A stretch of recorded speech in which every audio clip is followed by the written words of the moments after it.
बिस्मिल्लाहिर्रहमानिर्रहीम dear candidates मां आहियां सबा बलोच अॼु जे अव्हांजे नए टॉपिक सां गॾु अॼु जेको मां टॉपिक खयो आहे उहो आहे डॉक्टर होचंद मोलचंद गुरबख्शाणी।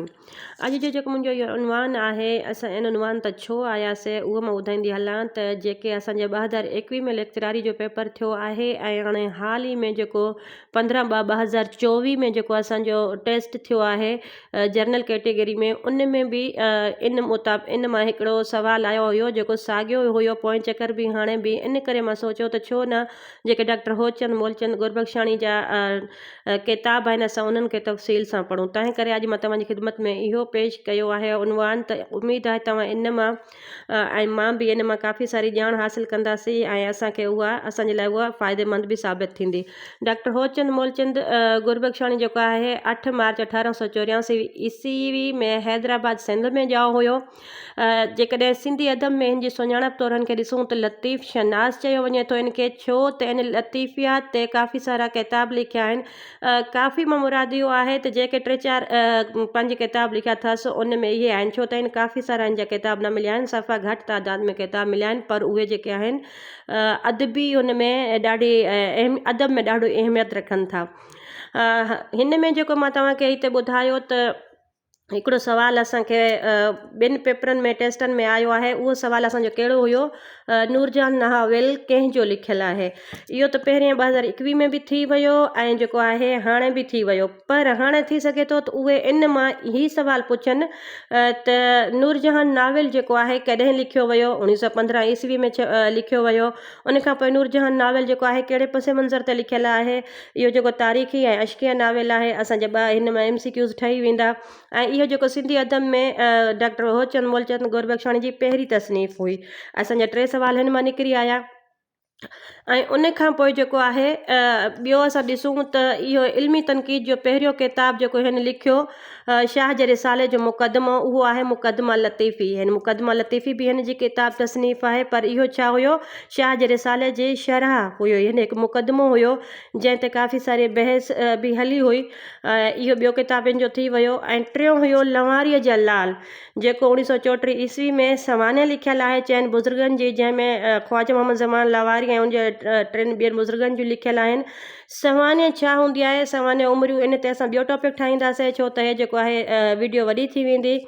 ऐं इन जो ॿियो जेको लतीफ़ियात ते लिखियलु आहे सुर सुहिणी, उहो बि उनजी लतीफ़ियात ते लिखियलु आहे। ऐं रूह रिहाण जेको इन जो किताबु आहे उहो बि लतीफ़ियात ते लिखियलु आहे।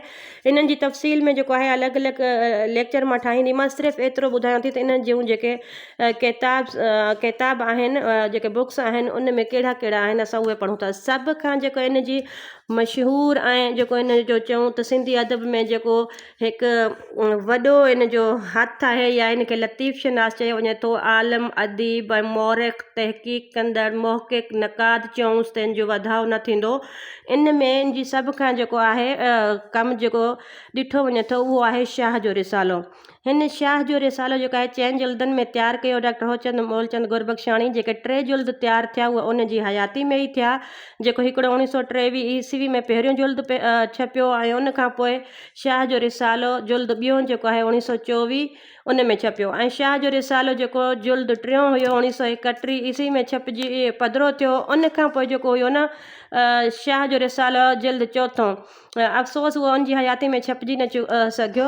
उन खां पोइ आहे डॉक्टर गुरबख्शाणी खे जदीद सिंधी तनक़ीद निगारी जो अबो बि मञियो वञे थो। इन सिलसिले में डॉक्टर बदर उजण लिखियो आहे त डॉक्टर गुरबख्शाणी खे जेकॾहिं जदीद सिंधी तनक़ीद जे पाए विझंदड़नि मां चइजे त वधाउ न थींदो। हुन खे लखीणे लतीफ़ जी सवाने फ़न ते जेको तनक़ीदी कमु कयो आहे उन खे कॾहिं बि नज़रअंदाज़ नथो करे सघिजे।